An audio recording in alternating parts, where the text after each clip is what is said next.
UFC 319 is in the books. Khamzat Chimaev is your new middleweight champion. After the event, Dana White gave an interview to the media where he answered some of your most important questions about what is next for these winners tonight. Moreover, he also talked about UFC White House card and some other big informations. So without wasting any time, let's get a quick recap of Dana White's post-event interview.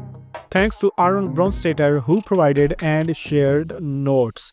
First, White thought the main event would be the fight of the night before the event, but it didn't live up to that expectations. Chimaev found his path and stuck to it.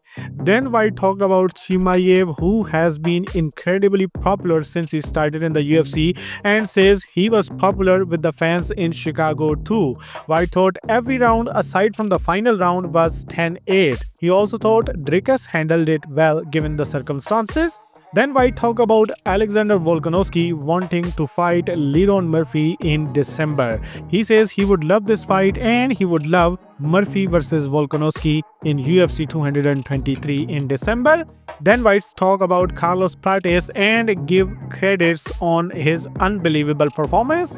Then he talked about Aaron Pico and says that he was transported to the hospital and he also believes that he sustained a concussion while adding he is not a doctor.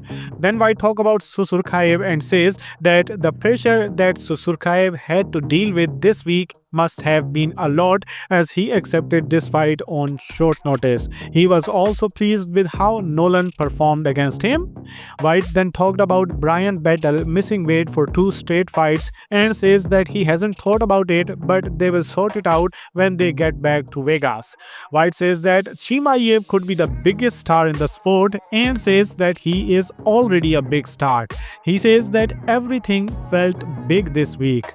Then White says that he would consider Chimaev defending his title in Abu Dhabi, but he is waiting for Tuesday before they discuss anything like that. White then says that the business has been working well and he doesn't think that anything needs to change in terms of show-win money structure.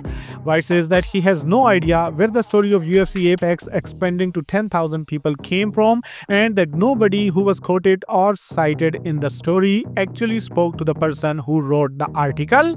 White then shockingly says that if there were odds, it would be 1 billion to 1 that he puts Jon Jones on the White House card. Basically, it confirms that who is your headliner for UFC White House International Fight Week July 4th, 2026 card. It is 99.9% Conor McGregor versus Michael Chandler. Anyway, I'm not a prophet. Lastly, White says that the new Paramount deal means that the UFC will have to keep proving themselves and raising the bar. And that was the wrap. That was all important stuff that he talked about in his post-fight interview.